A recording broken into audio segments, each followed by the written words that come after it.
It's time for my virtual Jericho with John Mair. Hello and welcome to the 7th question time of the 2021-22 season. 100, watch the last one. So, tonight we're dealing with the local issues of brand in Jericho, what to do by the canal side, police in Jericho, and much more. We've got 4 articulate and very prominent Jericho citizens, almost a Jericho brains trust, really. Bernadette Evans of Branca and Jericho Trade Association, Caroline Roaf, one of the mainstays of Green in Jericho and their splendid work in Mount Place, Professor Gary Browning of Oxford Brookes University, and hopefully when he can get in, Gowher, Ritzi, the international diplomat, a local resident.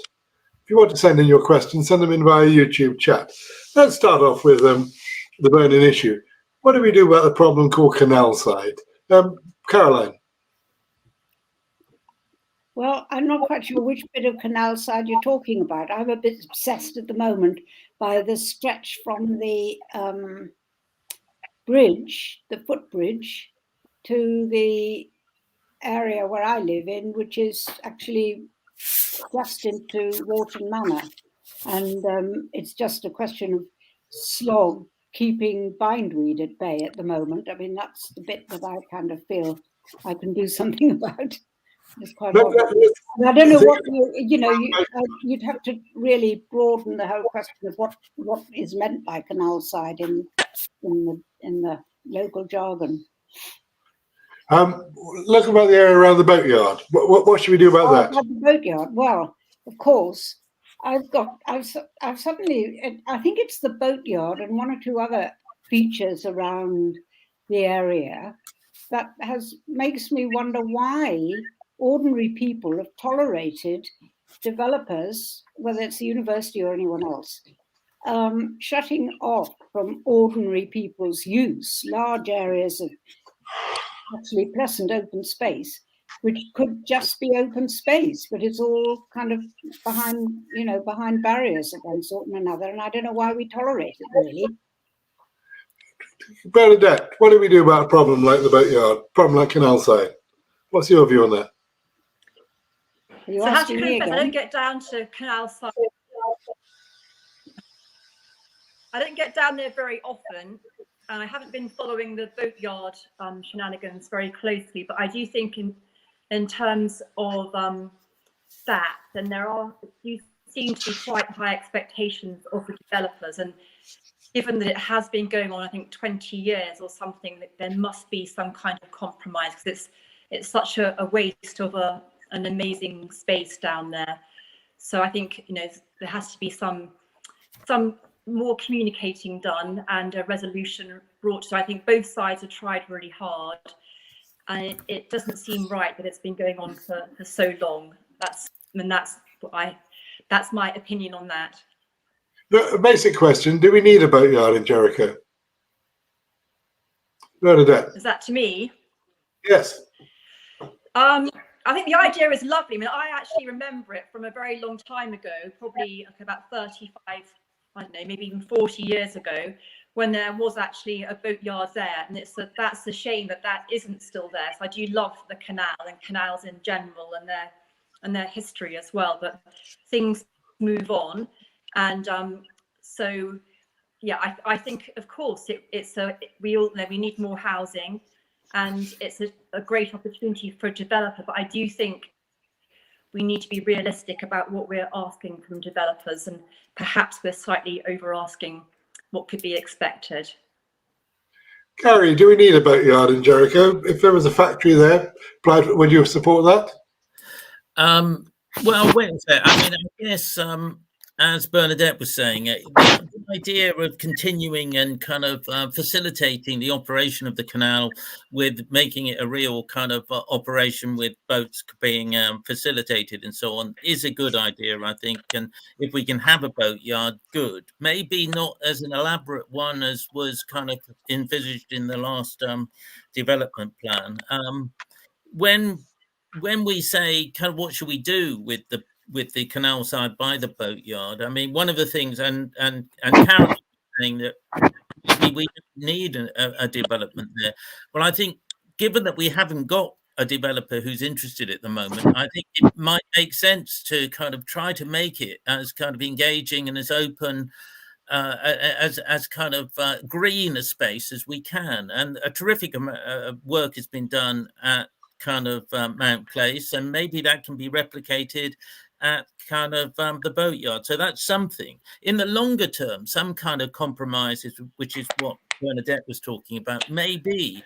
I kind of wonder, I mean, and the need for social housing, I think, is important to being included. And the fact that that wasn't included, I can see as a problem. I don't know why we, as residents of Jericho, don't say that if and when we all sell our houses, we give a levy of 1% or whatever to provide an impetus for social housing. And then we get a say in what's done, and we put pressure on any developer to go with social housing because we're doing it as well. The details of the operation of such a scheme, I'm not sure of at the moment, but I quite like the idea of us saying, hey, we think a social mix and social housing is important in Jericho, we'll contribute. But in the immediate term, I follow Caroline, let's make the most of the space and enjoy some open space. Gowher, welcome. What do you want to do about a problem like the boatyard in Jericho? What's your solution for Diplomat? I totally agree with the first part of Professor Browning, that while we are waiting, we should make a good use of it by converting it to a green area with trees along the canal. At the moment, it is an ugly eyesore, and it has been sitting there for years after years. Nothing is happening, and so maybe a temporary arrangement or a temporary lease for 5 years would probably solve the problem. So some form of interim solution. Anybody got a creative solution for all of the canal side in Jericho? Should we do it as a whole show?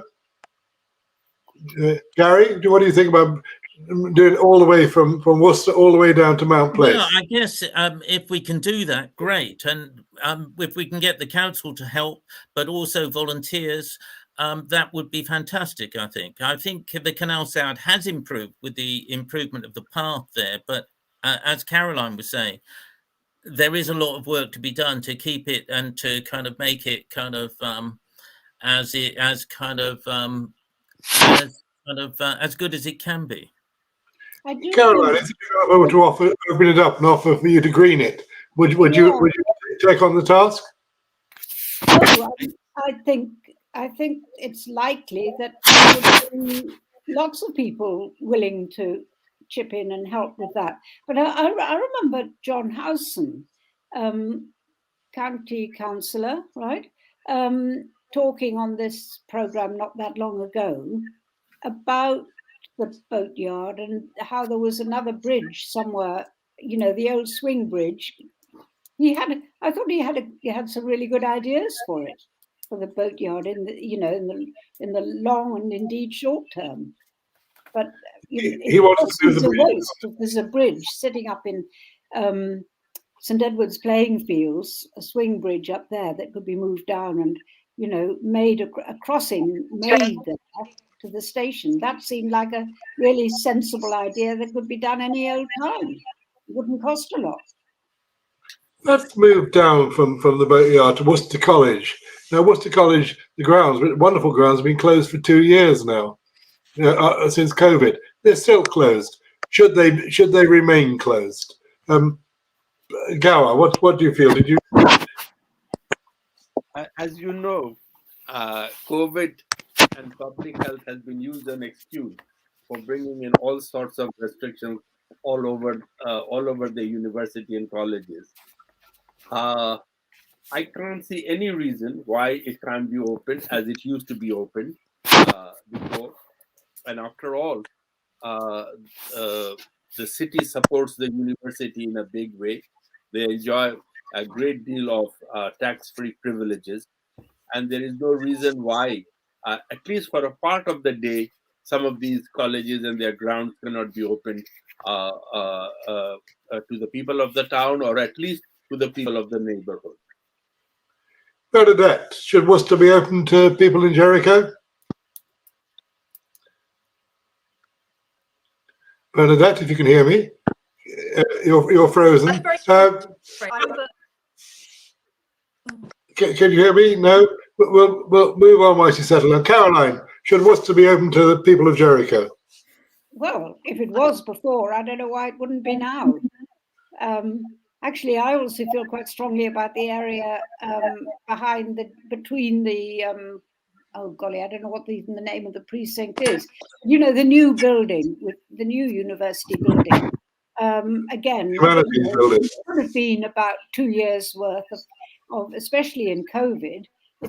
It seems to me it would have made the most wonderful picnic place for lots of people there. But I imagine that the university just simply doesn't trust us some way, doesn't trust the public. And I kind of feel that this is an issue which is boiling up all over the place. Is if you let the public in, for goodness sake, they'll start asking for things and they'll want to stay there and they won't move out when we want them to, that kind of thing. Well, the public always let in every afternoon. The public used to be let in every afternoon from 2 till 5. Why can't they do that again? Exactly. Yeah. Gary, you're the only academic on this panel. Should Worcester be a bit more responsible? I think. Sorry. No. Well, go ahead. Sorry, Go on, Gary. Carry on. You think? Yeah, I think definitely it should be open. I can't see why it's not open, the fields and so on, to the people, the ground for the people of Jericho. I mean, I guess the argument is that security and kind of concern over COVID has kind of made people lock down. But I think the university seems to be less open to the general public and certainly to the local public here. So, yeah, I'm very much in favour of them opening up. I also went to have a look last week in Exeter College, which used to be Ruskin College in Walton Street, and was told I couldn't go any further than the foyer. And that seems a great shame, because Ruskin stands for this tradition of kind of giving access to working people and to a broad public to kind of a university education, and to, with Clement Attlee and others having taught there. And it seems such a shame to shut that down. I know there are pressures on universities and so on, but at Brookes we're trying to open up more. And I put on a kind of a festival which was designed to kind of open stuff up to the public. And I think it would be great if the university did that. I know they're making, they're saying that the new kind of observatory area and the new building there will be open, and there's this concert hall that's being established. But again, I'd like to see that kind of used for all kinds of things which the community likes as well, which has a say in. So I definitely see, Worcester, yes, let's open it up to people of Jericho. Gowher, you wanted to say something there. I was going to say, why don't we write to the provost? Well, maybe John, you could write on behalf of the residents. I have some news for you. I've written to the provost lots, and you know what? He's given in. Simon Bagnall has offered me a My Jericho tour of the gardens sometime in the next month. Or Simon Bagnall lives in Nelson Street, and he is the head of estates, head of garden, and he's offered us a tour. But you can write to the provost. Is that a particular tour, but not generally opening it to generally, people? Yeah. It's a chink in the armour, Gary. It's a chink in the armour. Yeah. No, well done. And let's kind of convey the message that this programme, I think we're quite united that it should be open. I'd really be interested in any kind of overview of all of this in terms of how important our local spaces are going to be as petrol prices rise and everything else encourages us quite properly to live in our local neighborhoods and get, share everything, because we're going to have to. Climate emergency is not going away. I mean, it used to be that Worcester was the lungs of Jericho. There were stories of when the school was in the old building, the teacher would go in the morning and go and talk to the head gardener and say, "Can the kids come and play football that afternoon there?" Before there was a playing field. So it should be open each and every afternoon.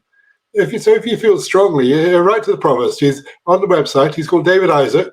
Right, let him know what you think. Charity Commission and all that. And when did you say the My Jericho visit will be? Well, it only came through last night, so it'll be sometime in the next month or so. Yeah. Simon and I are fixing. Let's all go on that. Yeah. Well, there's space for 15 people, so please. I mean, if you've not been to the Worcester Gardens, they're absolutely wonderful. As I'm sure you'd say, Caroline, if you've been. Bernadette, are you back with us? You back hearing and seeing us? Hello, Bernadette. No. I hope so. Am I cracked? Yeah. What's your feeling about Worcester? Should it be open to the public? Well, I'd always assumed it wasn't open to the public anyway. I do remember years ago we had some visitors from Canada, and I did pop in and say, could I take the visitors round? And they were very kind and said yes. But I had actually assumed that they were closed to the public anyway. So I don't have strong. No, until 2 years ago, it was open every single afternoon. I'm afraid. All right, so I'll take the views of this little program to the provost and say thank you for the chink. Now let's get the army in. Moving on, if we can, about police in Jericho. Is Jericho well policed enough? And again, I'll give you some news on that in a minute. Gary, when did you last see the community policeman? Not very recently, and so and my sense is that Jericho isn't the most crime-ridden part of Oxford, but there is kind of crime here, and so having a community policeman would be fine, I think, and having a more regular show would be good. Of course, we need it to be the right kind of community policing, whatever that is, and it raises the question, which you'll probably come on to later: what kind of a community is Jericho? Because there are young people in Jericho, there are old people like me in Jericho. And people of different kinds of class, people of different ethnicity and so on. And we want community policing to be responsible to all of those people. I mean, what we don't want is maybe to have a focus on drug crime or something, which would probably, and maybe I'm being a bit cliched here, focus upon young people. As it happens, I'm against drugs, but quite strongly. But nevertheless, I think we should have a kind of community policing which is open to all parts of the community in Jericho and committed to, I suppose, coming down on violent crime and preventing that and keeping in touch with the community and seeing what people want. Gowher, when did you last see the community policeman? To be very honest, never. And I've never seen the policeman. And I have to say, although it is true that this our area is fairly safe, but we did lose 2 bicycles from our house. Mm-hmm. And do you all know about the attempted break-in in Canal Street in the middle of the night? No. Look next to the bookbinders. There's a garage door which had been prized open 1:30 in the morning. People trying to break in, and unfortunately the police were called, but the follow-up has not been very good. Bernadette, more policemen in Jericho, do you think, or better policing? Hello, Bernadette. More policing in Jericho? Caroline, better policing in Jericho, particularly in Mount Place? In my area, which is just into Walton Manor, bike thefts are the big issue. There's a lot of that, and it's really very difficult to know what people need their bikes all the time. They're valuable objects, actually. They cost quite a lot, so you don't want to be losing them or having them in bits everywhere. But we get a mail shot once a week from which gives us all the updates on local crime, what's going on, how to look after ourselves, how to. Who's that from? Who sent you that? Sorry. I think it probably. To be honest, I don't really know. I know that there's a particular person who I think lives in Kingston Road who does it on our behalf, and probably Walton Manor residents would probably be at the back of it, I should think. We get nothing in Jericho. Do you remember Claire, the former community police woman? Anybody remember her? Was always around on her bike? No? Well, I do. She was always here, there, and everywhere. And I mean, it's very simple to police Jericho because it's geographically quite small, but it has 2 or 3 areas of antisocial behaviour, and everybody knows where they are, and what is to be done. Is Bernadette back with us yet? No. Bernadette, can you hear and see us? And Gary, you seem to have disappeared as well. Yeah, I seem to have disappeared. Can you hear me? Yeah, we can hear you, yes. Now, I have some news for you there as well. I wrote to the Chief Constable, as is my wont, and said, look, I don't think Jericho is very well policed. We haven't seen a copper for a long time, and there's quite a lot of antisocial behaviour, and I listed some of it. And 9 days later, a pop-up police station appeared in Mount Place. 9 days later, 4 policemen and a gazebo. So it pays to bring this police attention, because otherwise they will say, oh, it doesn't matter, it's low crime. But any other suggestions for police in Jericho? How can we improve? Well, if I could just come in with a counterpoint. Yes, Gary. I know that in where I live, which is in the flats, the Lucy flats and so on, every now and then there's suggestions by some residents that we have a stronger kind of commitment against kind of crime, and that we have more CCTV, we have more aggressive noticing, telling people what will happen to them if they steal and so on. And while, there's a side of me that thinks, great, who wants their bicycle stolen? Who wants to suffer crime? I also don't want to live in an increasingly surveillance society, and I think we've got to keep a balance between, keeping things safe for the residents, but also not being too kind of paranoid or hyper in our kind of obsession with crime. Yeah. Go. Any views on improving policing in Jericho? What would you do?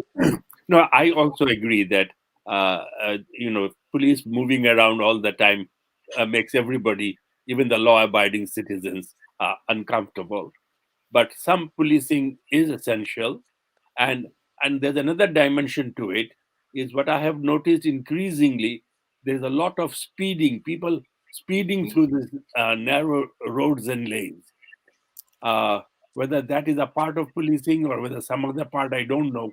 But that's where some attention is also needed. Bernadette, I hope you're back with us. How would you like to see policing improved in Jericho? So I very much agree with what was just said about the speeding, actually, and I have noticed, and whenever I see it, I roll my eyes and cringe.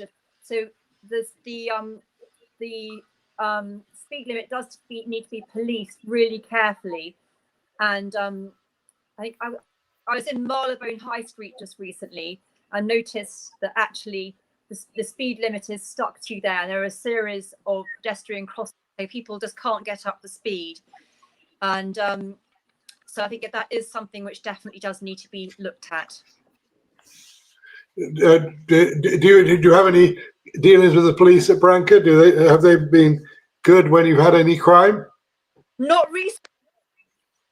We did have a theft, but not for quite a few years ago. So, like, cross fingers, we don't have anything else. We have had graffiti actually on a reasonably regular basis, which we then have to remove, and then it returns, not too long afterwards, which is really irritating and also takes a long time, and it's quite a long job to take off.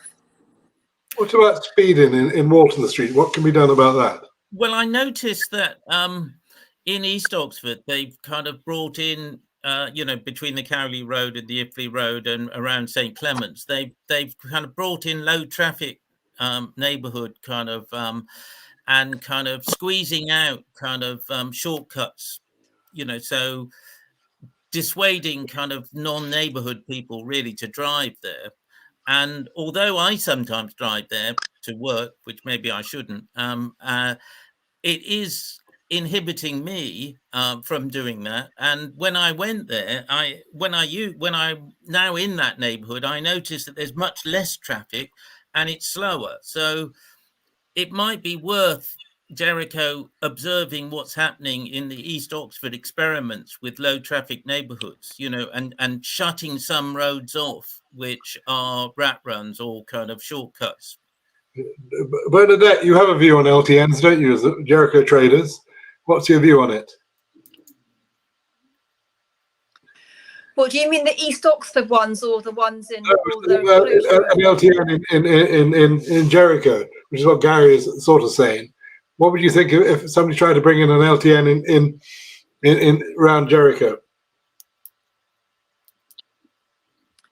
Well, I think that's already being talked about, isn't it, with the ZEZ and the bus gates. So I think with the Jericho shops, they were built in the 1860s and as a commercial hub, and we are with a residential, and on the whole, our residential neighbours are really supportive of all the businesses, and that's why people like living in Jericho, because it's so vibrant and fun, and we've got so much on our doorsteps in terms of retail and hospitality.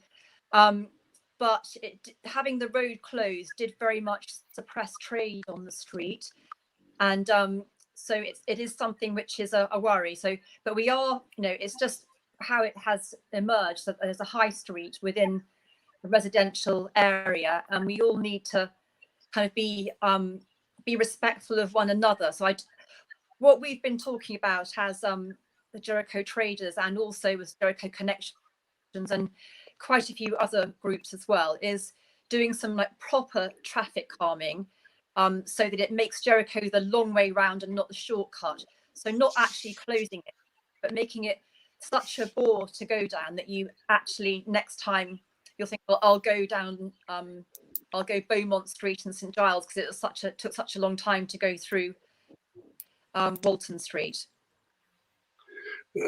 So how far, this is the anchor group of people, which is a relic of the closure of Walton Street. How far have you got? I've seen no results whatsoever. Bernadette, how far have you got on that? So as the Jericho Traders Association, we have met with transport planners about 3 times now, actually, and there is also the survey being done, which Susanna Pressel sent out information about just recently, and there has been talk of there being some proper traffic calming from I think Alex Hollingsworth in Walton Street, which would be brilliant. But I do think that we have to just bear in mind that we've got 54 businesses in Jericho, not including Little Clarendon Street, and there's been no vacancies for a year now, and so actually it's a very, very special high street, and we need to do all to that. Caroline, so you're breaking up again, but Caroline, would you like to see an LTN in Jericho? Very much, yes. And I think that it would actually enhance a lot of the business there too, because it makes it so attractive. I cycle through there so often, and I'm always struck by how lovely it is now with people eating out on the street and slower traffic. People are a bit more attentive, and generally speaking, it looks great. It looks attractive, and we do have somehow to come to terms. And I think this is the problem, really, that nobody has really explained exactly how serious the situation is, that we cut out carbon. And we have to come to terms with this some way and recognize that our areas which are vibrant now can become more so and need not suffer as drastically as we perhaps might fear. And we've somehow just got to crack this. It's a terrible dilemma, but I mean, I'm absolutely convinced that all of us have got responsibilities in this way. Why did it fail? The plan to pedestrianise Walton Street. Why did that fall down? What, the plan to pedestrianise? Yes, I'm sorry, I'm not as knowledgeable about it as I should have been. Bernadette, I think, knows a lot more about it. Why did it fail, Bernadette? Why did the Little Mini Holland plan fail? Hello, you're breaking up again. We can't hear you. Gary. Yeah, I had been a bit sceptical about LTN, partly for Bernadette's reasons that I appreciate the kind of the businesses there. What did you say? Sorry, John. Yes. Just be quiet for a second, Bernadette, and then we'll come back to you in a minute. That's Gary. Yeah, just saying that I have been sceptical of LTNs because I rate the businesses, the cafes, and so on in Walton Street. But I do think it's worth having a look at what happens in the East Oxford kind of LTNs, because the atmosphere there did seem to me to have improved with the kind of cutting out of the kind of shortcuts and so on. And what Caroline is saying about the kind of priority to be given to kind of low carbon and to kind of green issues does remain. I think we've got to find a way of squaring that circle of maintaining the businesses, but also moving forward on green issues. Now, Gowher, you come from a city which is traffic. What could Jericho learn from that? Precious little, I would suppose, except that we are trying our best to improve public transport. You're breaking up as well. Bernadette, let's see if we can get you again. Why did the pedestrianisation fail? Hello, Bernadette. Why did it fail? Oh, you're breaking up as well. Hello, can you hear me, Bernadette?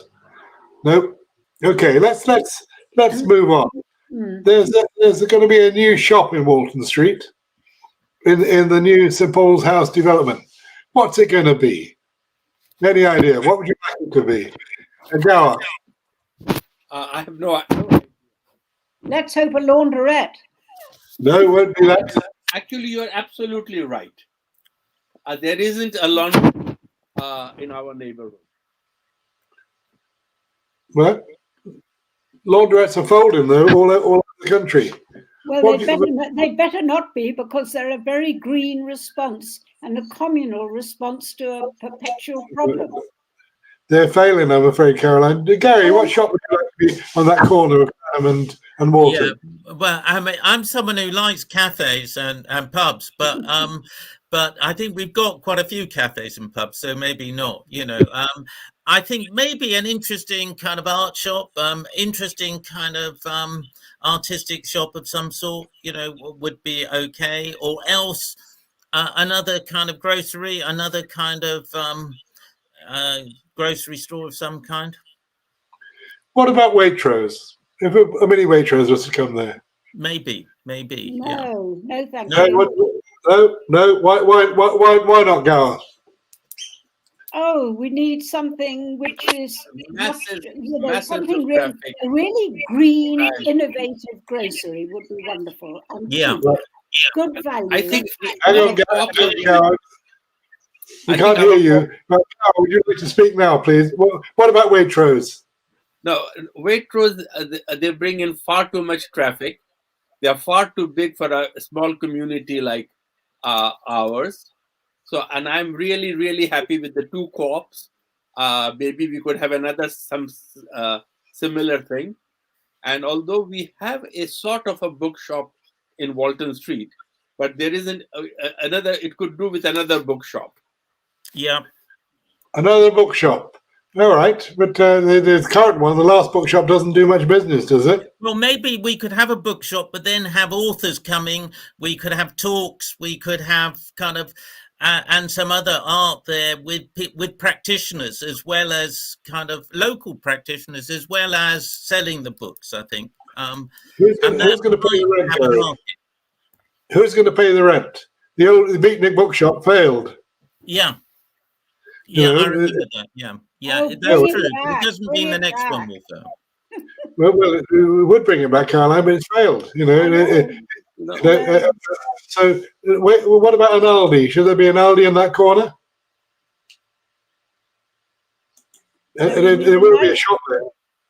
I think what Caroline was saying about kind of an innovative grocery shop, a very green grocery shop, but that would be good. Which also perhaps doubled as a bookshop. As a I was going to say what I'm interested in is they're sometimes called community engagement centres, or sometimes called climate emergency centres. But it doesn't really, what's in a name? You make the name up, but it's I think community engagement in really pressing issues, the rapid change we're all going to have to face, all sorts of things like that would be inspirational, because, you bring people in, you something there for them to do, think, get information about what they're worried about, all that kind of thing, and it's a public space. Gowher, what would you like to see there? I'm not much of a shopper, but as I said, I'm very, very happy with our 2 co-ops. They almost bring everything that I possibly could want, and occasionally when we need something more, we go beyond that. So, I mean, ideally, I'm not too sure I would want another shop. All right, last topic we'll talk about. How do you brand a place like Jericho? Jericho is rather unique. How do you brand it? It's a shame Bernadette seems to have dropped out. Should we have signs saying "Welcome to Jericho, an urban village" on Walton Street and on Little Clarendon Street? Should we somehow make it distinctive? Any view on that, Caroline? Should there be? Well, personally, no, I don't. I mean, I think it is distinctive, and I don't quite see. We've got the Phoenix Cinema. That's good enough for branding for anything. We've got all sorts of areas which are their own branding. Gary, how do we brand Jericho? Well, I mean, there is the point.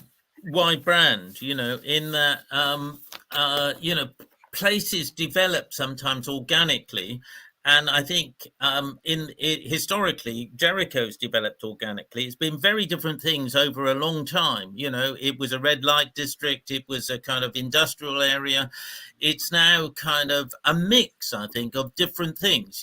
There are rich people, relatively rich people like me or us in the neighborhood. There are kind of students. There are kind of different ethnicities. It strikes me as...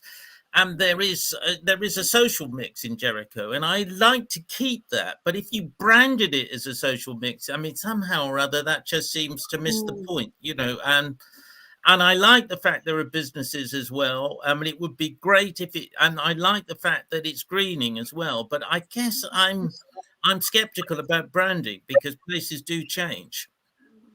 Gowher, would you like to brand Jericho? No, I think I'll agree with the others. Branding is probably not the best thing. But while not talking of branding, I've raised these questions privately, and again I'll raise it here now. Is that although there are parts of Jericho where there are some trees, but most streets are devoid of any trees. Now, one argument is there is not much space in front of houses. I notice in London that in many of the streets, they actually have planted trees which have grown well on the pavement, on the pedestrian pavement. And I wonder whether we could do something, because trees would make a world of difference and would make this area the most attractive area in town. What it is lacking are more trees. So trees on the pavement. Any views on that? Yes, please. Yes, please, Gary. Trees on the pavements. Yeah, why not? Why not? Yeah, have more trees. It should be more green, but it should also kind of be there, as well. But wait a second, it's not exclusive, is it? It should be green. We should have trees. That's true. But I like the fact that there's stuff for young people in Jericho. That there's Freud's. That there is there are pubs which young people go to. There are kind of and there's comedy in Jericho. I like the mix. I like the mix. And there should be social housing in Jericho as well. As I said before, I think we should all contribute to that. Okay, all right. So you're all relatively content living in Jericho, but you don't want it distinguished from everywhere else. Do you think people in Oxford know where Jericho is?